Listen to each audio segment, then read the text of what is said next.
wonderful people. Welcome to 321 No Kiddin. Pretty awesome here. Almost time to hit the road. I was able to get up early enough to say hello and goodbye this morning. Or I guess it'll be see you later. So I am getting ready to leave here momentarily, actually, as soon as I'm done chatting with you for my adventure. And I am going to do my best to do a couple shows from the road and stay in touch, because it just was breaking my heart to think about not chatting with you guys.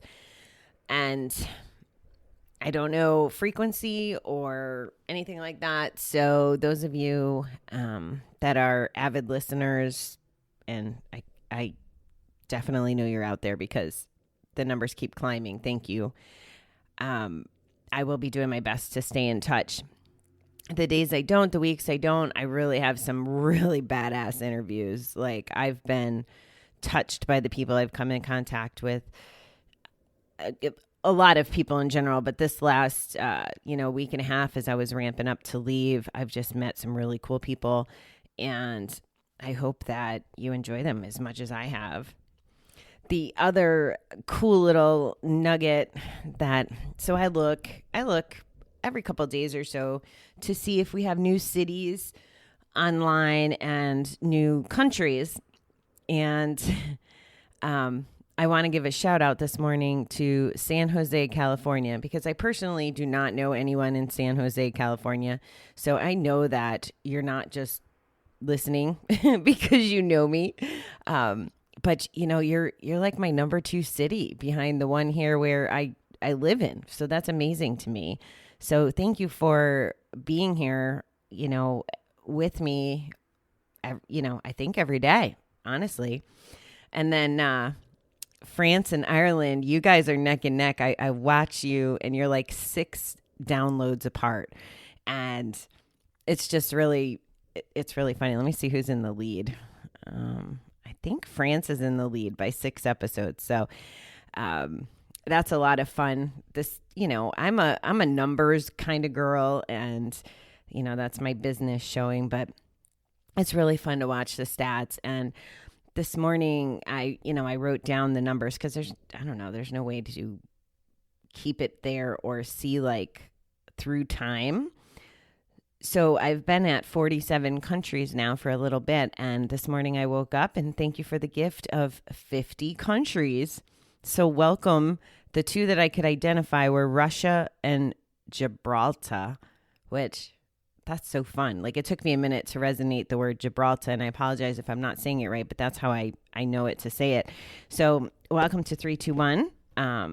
The geography stuff is fun too, right? Considering the fact I'm about to drive through 20 states. Not that this is my first time, because I was able to in the truck, but to be able to be present, like, I know I'm going to be able to enjoy the scenery.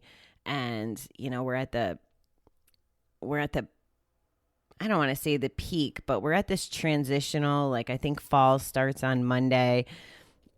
So it'll be interesting to just actually soak in the scenery, in addition to all the wonderful people I'm going to see. I was also reminded this morning, I woke up to a message from one of my friends. She trained me in 2004 to be a floral manager. And, she had said a note, like, good luck on your trip, and we got to get in touch when I get back. And we absolutely do. And I was giving myself a big shame on me, and maybe you guys can learn from this. She lives like 10 miles from me, and I haven't seen her in months. I mean, obviously COVID, but I could have done a better job. We've only gotten to hang out, I think, once since I moved back to New York, like really hang out, go out for breakfast and that kind of stuff. So she is like top of list when I get back. I have to spend some time with Deb. And those are all my random thoughts. So let's do our reading together, guys. So September 19th, Walter B. Wriston says, information is a virus that carries freedom. Okay. In recovery from addiction, we found that information grants freedom. Before we knew we had an illness called addiction, we thought we were bad people. Then somehow each of us got the information that there is hope, there's treatment, there is a program for recovery, there is a new life waiting for us. We begin moving toward freedom, freedom from alcohol and drugs, freedom from gambling, freedom from fear, freedom from despair and self-hatred. Our minds constantly process events and tell us who we are. As we learn healthy ways to live, our minds grow in positive ways too. We find we're hungry for knowledge. Gathering information is one reason we continue to go to meetings and read daily meditations. Information helps us remain free. It reminds us where we've been and where we're going. And we gain new insight into illness, addiction, and ongoing recovery. Information can bring us freedom. Today I pray that I will always be willing to listen and learn. Yes. Yes, I couldn't have said it better myself. Oh gosh, guys, this is just as good stuff. It's so true, right? We don't know what we don't know.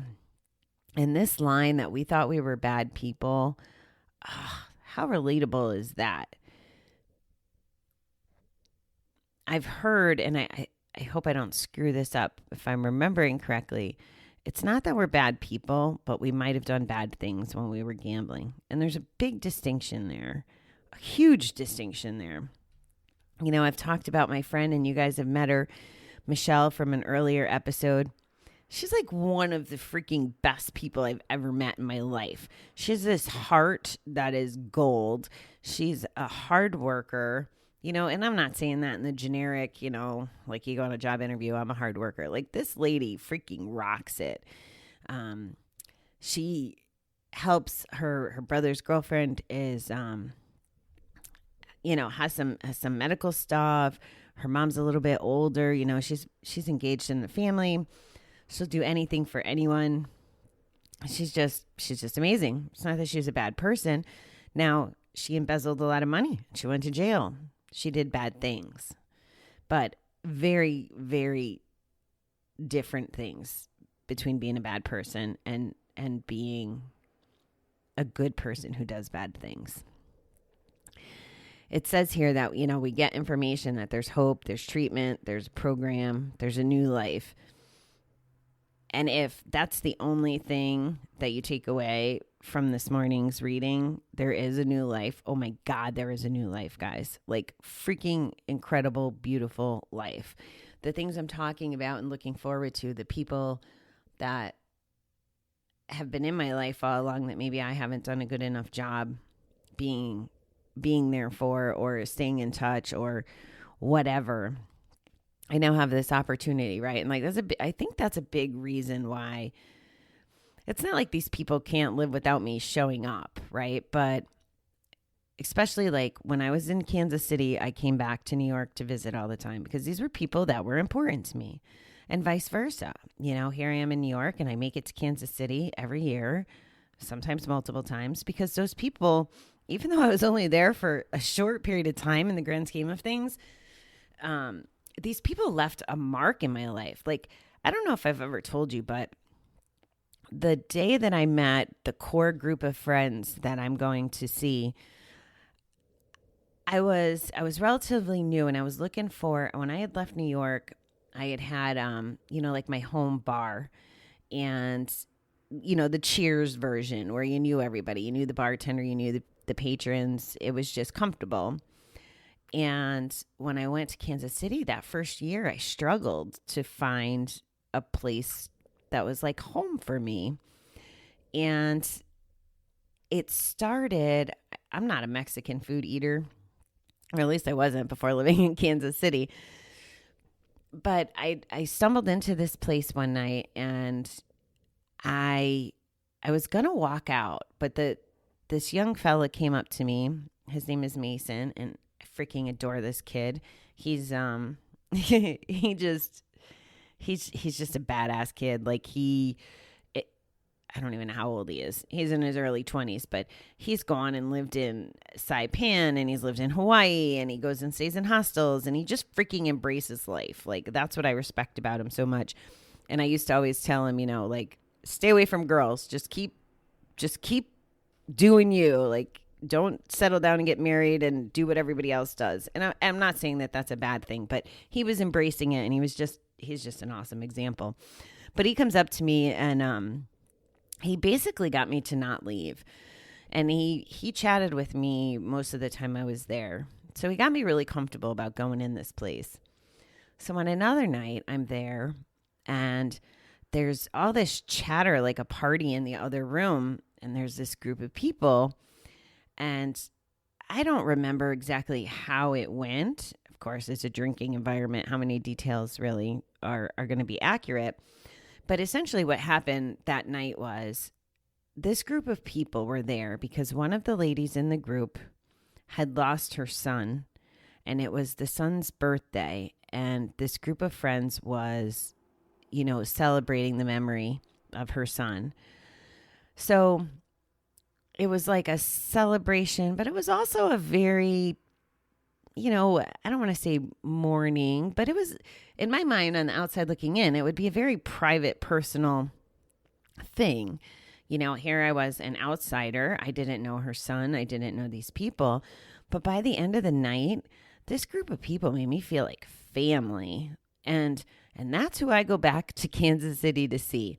These people have impacted my life. They've just always made me feel welcome. That's when I go back, I literally go and stay at one of the girls' houses. And actually, the lady who I'm referring to that lost her son, I'm probably going to be staying at her house too. She moved into a new house, and she's like, yeah, you got to stay with me. And then there's another one from the group. Like, the group evolves and grows, and it's more than just hanging out at the bar. We've gone on nice, what's the word? We've gone to an arboretum?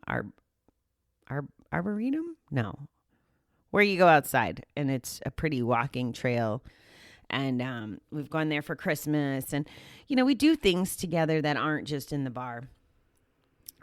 Me and Dana have gone to the Royals game and, just things. So it's a really nice group. And like I said, they've made it feel like home to me. And it's important for me to nurture my relationships. And it goes back to the other part, right? Like last September when I went, I wasn't drinking all that much. Or at least I was very mindful about my drinking. I maybe drank every day, but I really wanted to be present and stuff. And, people don't care or judge in this world. Whether I'm drinking or not, they're going to love and accept me. Same thing with, gambling. And they've always been supportive of my recovery. And I may have told you, they threw me like a going away before treatment party and a coming home before, they're just a great group of people. So having the freedom now, right? Because if I was still gambling, I wouldn't have the money to go back and see them, or I wouldn't prioritize the money, right? It's not actually about having any more or less. It's about what do I choose to do with my money, right?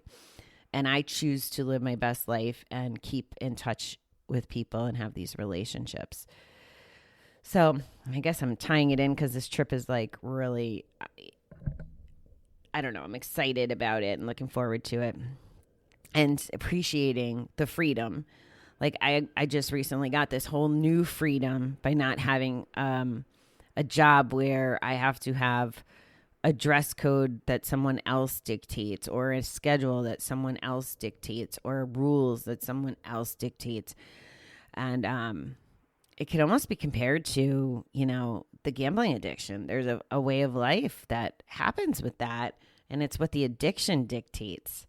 It's those bad behaviors that the addiction dictates. It's not being a bad person, but like, I'm not a bad employee when I go work for someone else, but I'm not thriving. I'm not my best version of myself necessarily, or at least I wasn't at the end when it came to my work stuff, because I was ready to move on. So freedom's just amazing. And you can give yourself that gift just by giving up gambling. Like, wow, is it that simple? And just having your eyes and ears and mind open to that information. There is hope. Like, that's one of the things that I feel like most newcomers walk away from their first meeting, as in a GA meeting. I would have to say probably 90+% of the time, that's, if the new person sits in the meeting and they share last, like traditionally, most meetings I've ever been in, they always ask the newcomer, is there anything you'd like to say or whatever? And I think I've heard just about out of everyone's mouth, oh, I'm glad I came because I could see there's hope. And that's really what there is when we stop gambling, stop using, stop whatever it is. As we learn healthy new ways to live, our minds grow in positive ways. We find we're hungry for knowledge. I think I'm the definition of that on steroids this year, the amount of classes I've been taking. Oy. Gathering information is one reason we continue to go to meetings and read daily meditations. Information helps us remain free. And that's true, right? How many times did I tell you that selfishly I need to talk to you guys, reading the reading, processing the reading, talking about it. When we do things like the step work and Dharma recovery, excuse me, that information is part of what keeps me going and makes me want to learn more and wants me to find more resources to be able to help people that want to quit. So the information is definitely a motivating factor in how I do things and how my recovery continues to progress. Information can bring us freedom. Today I pray I will always be willing to listen and learn. And yeah, so true, so true. And I won't tell you that it's easy all the time, guys. Like, to listen and learn, like to listen. Sometimes we're going to hear things we don't want to hear. But I'm here to tell you that if it's presented to you, maybe it's right, maybe it's wrong. Listen, go through your process, digest, decide if it's part of, filling your bucket in a positive way or a negative way. You get to decide. Just be aware that, some people refer to the addiction as kind of having its own voice in our brains. And that it almost, like it can be controlling. Some people view it as like the devil and angel on their shoulders. There's different perspectives on how to look at it. But you're going to have to sort through it in your lens and your time. And that's completely okay. Be kind to yourself and understand that that's all right. It's part of your process. There's been, I talked to one of my friends yesterday for, like an hour and a half on the phone. And honestly, I know that I tried to give him information in the past. As an outsider looking in, I can see maybe healthy or unhealthy activities maybe a little clearer, right? Like we can sometimes see in other people. And I'm not talking about like the judgy, what do they call it? When you project on other people. I'm not talking about that, but I'm talking about seeing through some of the smoke when the emotion isn't tied to it. And I could see some of those things, but then the more we communicate, the more time has passed, the more I'm starting to see some of the beautiful things and the immersion of his recovery and his change and his growth and what it's coming from. One of the big pieces we talked about yesterday was he's working in a arena with addiction, and he's been going to school about addiction, and he's interning, and he's doing all this stuff. So he's exposed to new information, and it's showing up. Like I can tell when he speaks and how he is viewing things and how he's looking at himself and trying to help himself. This information is impacting him, and he's growing, and it's freaking beautiful and amazing to watch. And I'm so proud of him. I don't know. It's true, guys. Just information, being open-minded. I feel like I'm beating a dead horse here, but I think you get what I'm saying. So that's I'm leaving my apartment in 10 minutes. I'm out of here speech for my road trip. I hope that you guys do a good job. Take care of yourselves. Practice gratitude every day. I feel like I'm saying goodbye, but I know I'm not saying goodbye. I'm saying see you later. But I feel it's kind of weird.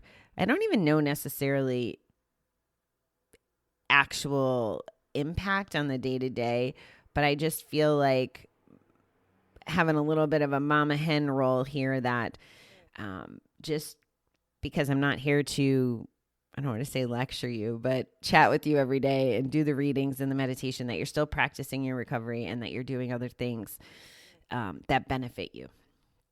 So that's it. I got a couple more things to load in the car. I'm honored to have spent the morning with you a little bit and start my day off right. I'm on my way. I'm going to go golf with my uncle today and hopefully do well. And I think I told you tonight I get to see a couple friends, one of which being, this still just cracks me up, and I don't know if it's because I just keep phrasing it this way in my head, but, the fellow that I went to the prom with, like, I can't wait to hear what he's been doing the last 25 years. Like, that's exciting to me.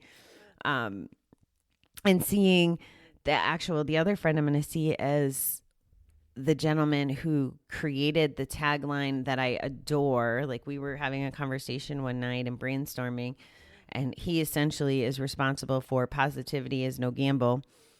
He's actually the fellow my mother wished I married, or had called her future son-in-law for years and years. Didn't quite work out that way, which is fine. Luckily, I'm still blessed and very grateful that he's in my life and that I get to see him.